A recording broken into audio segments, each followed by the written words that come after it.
Hi friends, I'm Melanie Krause, winemaker for Cinder Winery, and I'm coming to you today to share the spring release 2022.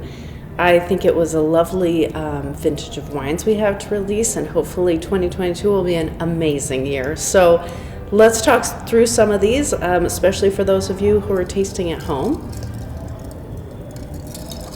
I have poured for us here this beautiful little sample kit. This is what we're giving to folks who are walking into the tasting room. So if you feel like heading in with some friends, come check these out. I think I'll start today talking about the small lot series reserve, not a reserve, just a small lot series Petit Verdot, because it's pretty new to us, brand new really. And so I want to talk about it first, and then I'll walk through all the wines that we have every year in our portfolio for those of you that are interested. So Petit Verdot, we've never made it before, but that is what the Small Lot Series is all about. It's about exploration and learning and having fun with new wines or new styles. And so in 2020, we had the opportunity to purchase a small amount of Petit Verdot from here in Idaho. It's from the Sawtooth Vineyard. And try it out and see if this is something we're interested in the future. So please, if you haven't already, take a sip of it. The reason I was interested in it at all is because, well, for one thing, it's a beautiful wine, right? Gorgeous color. And it's one of the 5 traditional Bordeaux reds. So along with all those ones we have in our Valentina, like Cabernet Sauvignon, Merlot, Malbec, Cabernet Franc and Petit Verdot are the other varieties that round out the Bordeaux 5. And Petit Verdot is not used that much in Bordeaux blends because it ripens pretty late. It's one that needs to be grown in a pretty warm region. And so when I came first started my career back here in Idaho, I was a little leery about buying Petit Verdot. But I've been watching my friends in the wine industry, like Coiled makes a lovely one. I've been watching them try out Petit Verdot. I'm pretty comfortable with it at this point, and we had this opportunity to try it out this year. So what it's known for, and what's fun, you can kind of taste this in the wine, I think, is it's known for having amazing color. We already talked about that, but also for having amazing acidity. So because it takes a long time to ripen, that means that later in the year when we're picking the last varieties to come in, they tend to usually be the more acidic ones, kind of like Riesling. It picks really late, it has tons of acidity, but that's a whole nother lecture. So this is a fun wine because it has some lovely acidity, it has a lot of fruit. It's not a hugely tannic wine, so if you like our laissez-faire red, or you're more of like a Pinot Noir Chianti drinker, that lighter style of red wine, this might be one that you find really intriguing. It's kind of like the opposite of the Tempranillo, which doesn't have nearly as much acid and tends to be much more tannic. So on the other side of the spectrum from our Tempranillo. Yeah, so fun wine for you to explore. Not very much of it made. Let's see. I think it says on here, we made 330 cases. We expect that to sell out pretty quick. If you're in the wine club, though, you do get your chance as long as you don't wait too long to get a couple bottles. And then after that, if there's more left over, then let us know if you're interested. We'll let you know if there's more left. Okay, so then I think from there, I'll go back to doing more of the traditional order where we move from lighter to heavier wines. So we have our traditional dry rosé. It's made out of Syrah, as it generally is, even though we don't put the variety on that one. I think it's really fruity this year. Those of you that love fruity, rich wines, you're going to love this one. For those of you that like the leaner, cleaner, like crisper style of rosés, in June 4th to be exact, we release our Cinsault and a dry rosé of Grenache, and those two are going to be way further out on the lean style, more of that, sometimes people call that the provincial style.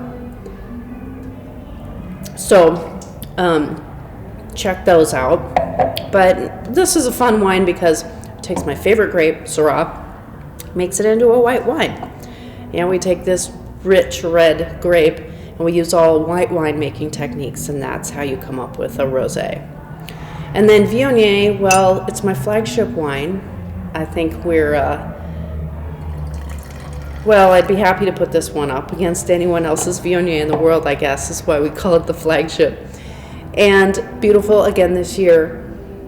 This one we've got pretty dialed in. We have 3 different vineyard sources. They all are great. It seems to perform quite consistently for us in terms of its aromas, texture, all that stuff. So another lovely, super aromatic Viognier with nice sprightly texture or acidity, but also some heaviness, some texture in the mouth. And then Laissez-Faire Red, since summer's coming up, I want to talk about this as a summer wine.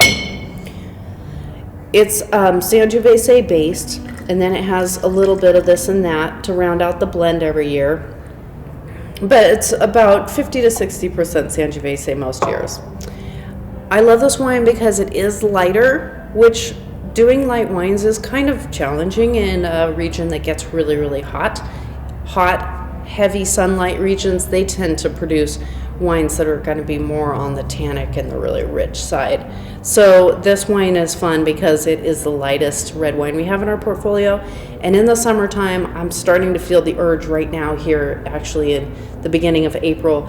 I like to put it in the fridge and pull it out slightly chilled. It makes it really smooth. The warmer the wine is, the more you're going to be able to sense the tannins, the more bitter the wine will feel. So cooling it down a little bit will take away some of the tannins and some of the bitterness, which is a nice effect in the summer. Because I don't know about you guys, but I don't really sit around drinking really heavy red wines in the summer. I like stuff that's really clean and smooth and crisp in the summer. So I try that technique out with this Laissez-Faire Red, please. Yes, true to Laissez-Faire Red style. It's a little bit more on like the homey style. It doesn't get any new oak. It's all used barrels, and it's short aged, only 6 months versus like a year and a half on our big reds. And you can kind of taste that in the fact that it's a little more rustic, kind of an earthy nose, none of that oak character. So it seems, I don't know, a little bit less polished. And that's kind of the idea behind it. It's a real laissez-faire or just let it be wine. Then the next wine in our lineup is the Malbec, right? I'm forgetting which order these were poured in. Let me see if I can tell.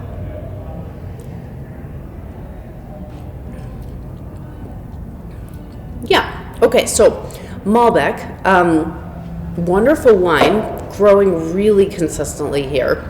It loves a harsh environment. It likes to be kind of hammered because it's a vigorous grape. It can give you just gigantic canopies, huge shoots on the vine.